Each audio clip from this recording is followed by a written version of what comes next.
Ladies and gentlemen, there is a deep-rooted international conspiracy against India that was probably being carried out from the UAE mission in Thiruvananthapuram under the nose and perhaps the knowledge of Kerala's Chief Minister and certainly his office.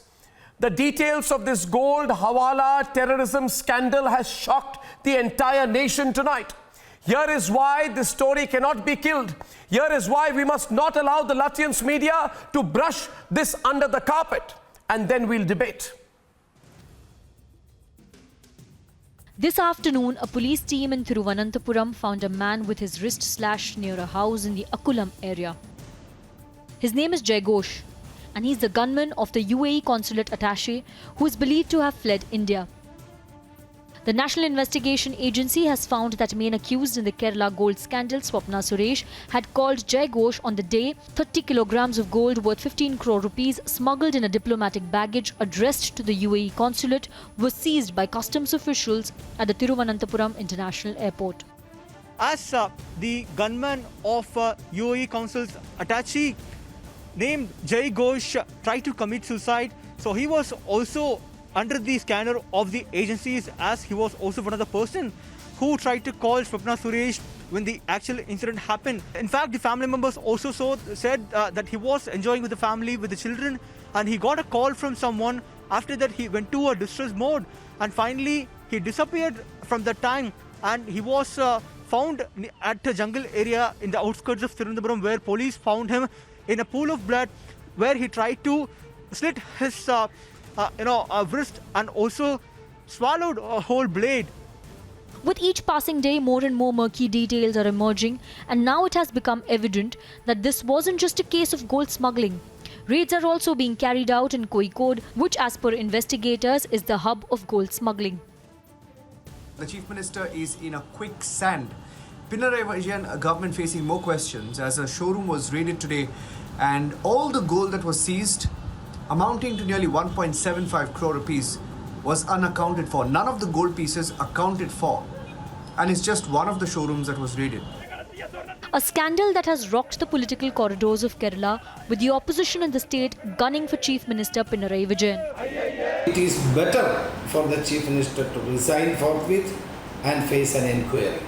We are demanding for a separate CBI inquiry on the whole issue, because the NIA cannot inquire into the scheduled cases. Only they can inquire about the scheduled cases.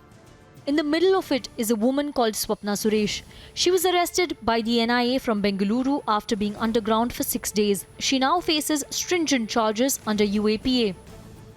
Be it her photographs with the Chief Minister, her presence at high-profile state government events, and now her photographs from 2018, where she attended a camp organized by the controversial SDPI and PFI. Her proximity to bureaucrats and ministers in the Kerala government is raising eyebrows. How can a person like Swapna Suresh, who had association or some kind of a relation with shady organization like an Islamist hardline Popular Front of India, then be a part of Kerala government and use Kerala government's logo in her visiting cards? And there has been allegations of terror funding being facilitated by the profit from this gold smuggling. So shouldn't these angles also be explored? These are some allegations and complaints that police and NIA should seriously take it up. It is all getting suspicious because of the way the key players are operating. Rashid Khamis Al-Shameli, who was supposed to be the recipient of the gold baggage, has allegedly left the country. Sarat Nair, who worked as a former PRO at the UAE consulate, used a fake identity to collect the bag and got arrested on that very day. Swapna Suresh, who once also worked at the UAE consulate, had close links with officials of the CMO. She made calls to check on the status of the baggage. M. Shivashankar, the former Principal Secretary to Pinarayi Vijayan, who is now suspended, was in direct touch with Swapna Suresh and KT Jalil, a minister who was once part of SIMI, who was in touch with both Swapna Suresh and the UAE Consulate General. Call records and WhatsApp chats are the proof. The NIA believes there is more than what meets the eye.